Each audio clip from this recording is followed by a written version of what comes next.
มาจ้ามื้อนี้คุณป้าสิพามาถักก้นกระเป๋าจากเชือกล่มใส่ 1.8 มิลเด้อจ้ะสีน้ำตาลแล้วก็ใส่เข็มเบอร์ 4/0มันจะแน่นเนาะแต่ว่าการถักแต่ละคนจะบ่เท่ากันบางคนจะถักแน่นบางคนจะถักรวมก็แล้วแต่มือของแต่ละคนเนาะเริ่มต้นเฮาสิมาถักโซ่ก่อนถักโซ่25โซ่การถักแต่ละคนถ้าเฮาอยากได้ขนาดก้นกระเป๋าที่ใหญ่กว่านี้เฮาก็จะเพิ่มโซ่ของคุณป้าจะถักอยู่ประมาณ8นิ้วกว้าง8นิ้วหนา5นิ้วถักโซ่ทั้งหมด25โซ่แต่ว่าเฮาจะถักกลับลงมาถักอีกกลับลงมาให้มันได้24หลัก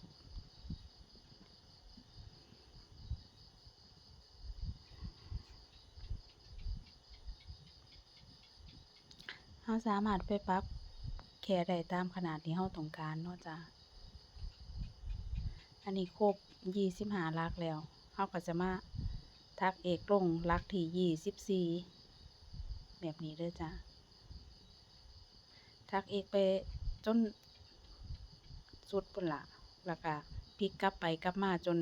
ได้ความยาวประมาณ8นิ้ว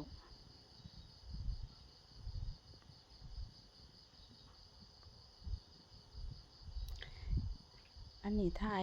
ายกลางคืนสีบ่ค่อยแจ้งปานใดเนาะจ้ะ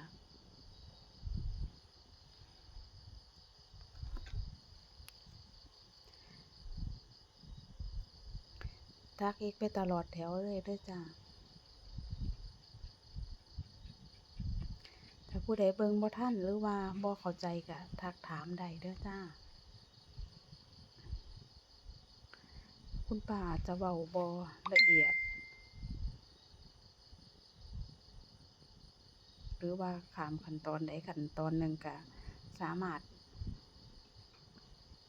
ก็กลับเบิ่งได้ค่ะหรือว่าสิทักมาถามก็ยินดีเด้อค่ะ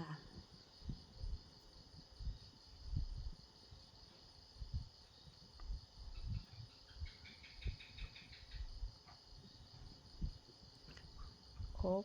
24หลักเฮาก็สิทักโซ่หนึ่งแล้วก็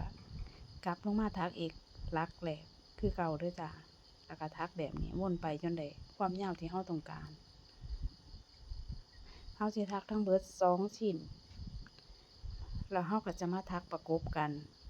แล้วก็ใส่แผ่นพลาสติกรองก้นให้มันแข็งเนาะจ้ะเดี๋ยวEPหน้าสิมาทักรอบก้นกระเป๋าประกบกันแล้วก็ใส่แผ่นพลาสติกให้เบิ่งเด้อจ้ะ